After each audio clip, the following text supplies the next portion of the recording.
Hi, this is Nimkins from the forum, and I am just putting together my Filastruder 2.0. I am rebuilding my 1.1 from the Kickstarter, and so the first step is going to be to put the shaft collar on your auger bit. Now, from the flat of the auger bit to the flat of the shaft collar is going to be 84.5 millimeter. And then you're going to tighten the Allen key with a 964 hex wrench. Alright, step 2 is to actually install these black grommets onto your aluminum chassis.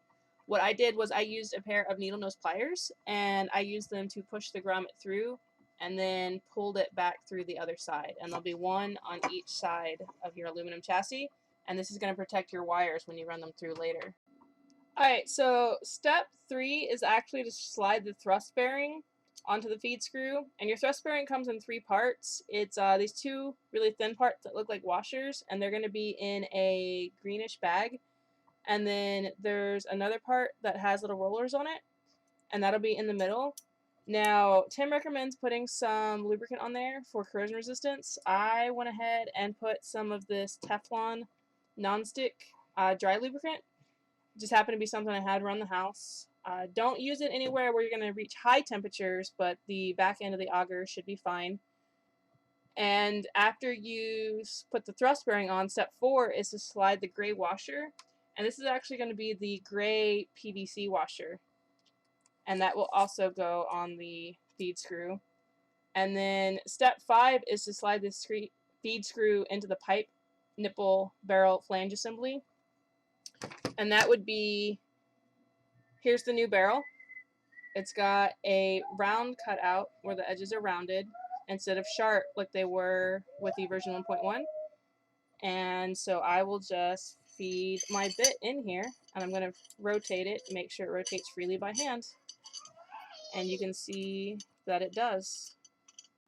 Alright, so our next step is 6, and we're going to take these 4 silver bolts and we're going to feed them with the head on the inside of the case and feed them through, and there's 4 of them, and then you put 2 of these white laser cut spacers on each bolt, and then we're going to put the laser cut wooden plate, which is the one that lines up with the holes, and make sure that the second hole's on the bottom to line up with the wiring.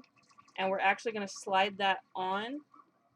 Make sure you take the tape off of all of your laser cut pieces before you do this. There's a masking on there to protect it when it's laser cut.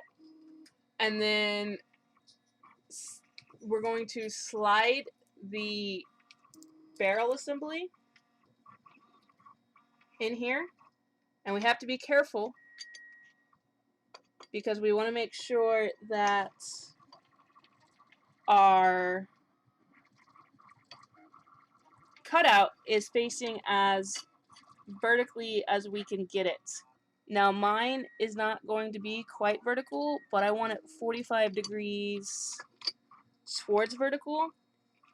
And what I'm hoping is going to happen is that the barrel is going to tighten the first time I run this and turn it more towards the front.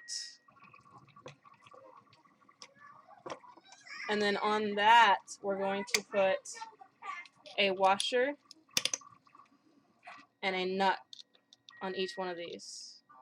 And these just have to be hand tight. Sorry, my hand's in the way.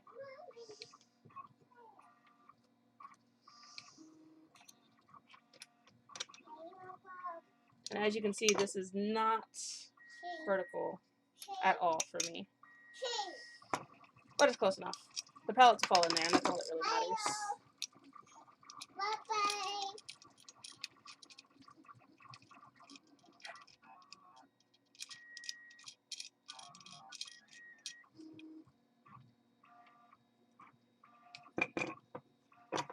I'm going to tighten down these 4 bolts, and then I'll be right back. Alright, so our next step is going to be installing the motor on the frame and the auger. Now I have this very long coupler. I just happen to have a long socket. I meant to run to the store and grab a shorter one, and I didn't get around to it. Now what this is going to mean is that when I put my motor on this mount, it's not actually going to sit flush with the mount. But then I'm going to take these screws and feed them through into the screw holes on the motor, and these will hold it in place. Now, the enclosure that Tim sends does not have a back, so the fact that my motor is sticking out a little bit really doesn't change much, other than I might need some longer wires. And maybe I'll switch out the socket later, or I'll come back with a spacer or a support or something for it. But for me personally, all it really means is that my socket's a little long.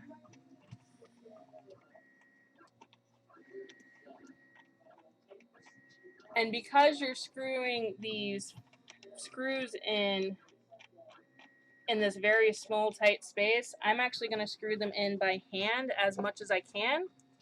And then I grabbed a shorty screwdriver, and I will use the shorty to screw them the rest of the way in.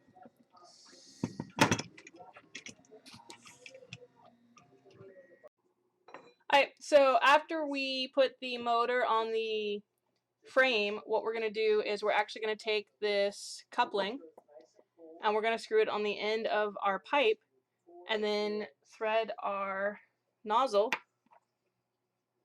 on the other end. Now this nozzle is not filtered because I have one of the Kickstarter nozzles, but it works just fine for me. I'm running a 4 nozzle, and I've had a few clogs, but I mostly try and run new plastic through, and I open it straight from the bag and put it straight in the hopper. The only time I've actually had any problems with clogs has been this last batch that I ran in my Filastruder that destroyed itself. So your mileage may vary, but most of the new kits, all of the new kits now come with a melt filter nozzle. So it's not something you will have to worry about.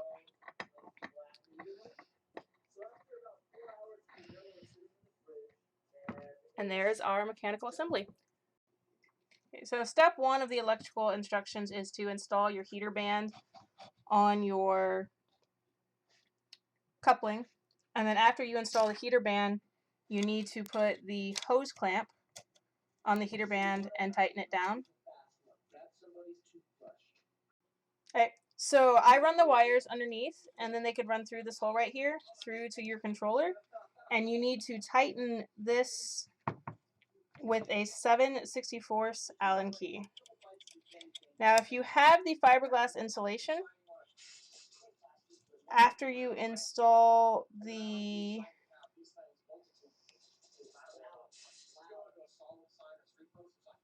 heater, you can install it at this point. I would actually install the thermocouple first.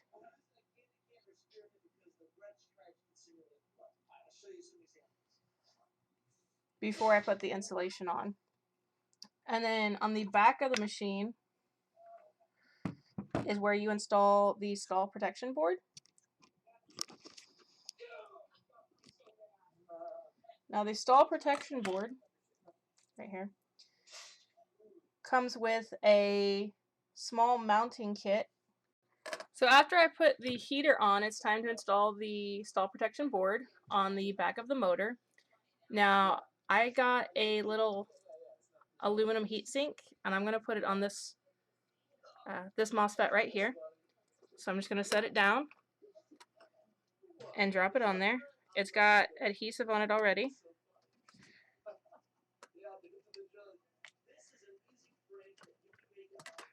I just went ahead and installed that. And then I have these 45mm screws from changing out the hot end on my Rigibot here recently. And because I don't have the 35mm screw from the kit, these work just as well. And some 3mm nuts to hold it in place.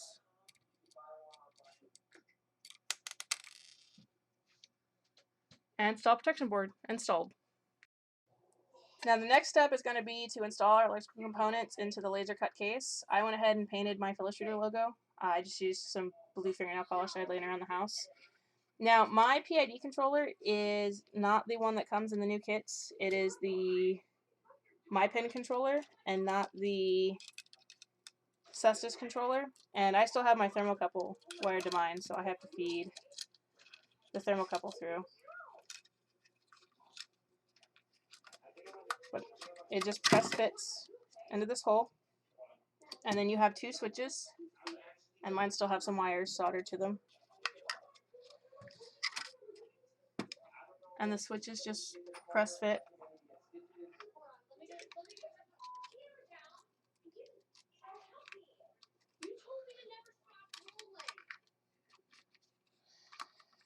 I can feed the wires through.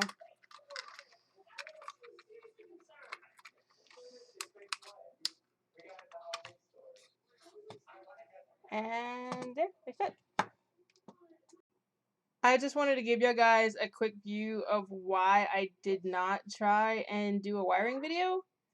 That's the wiring. It's nuts.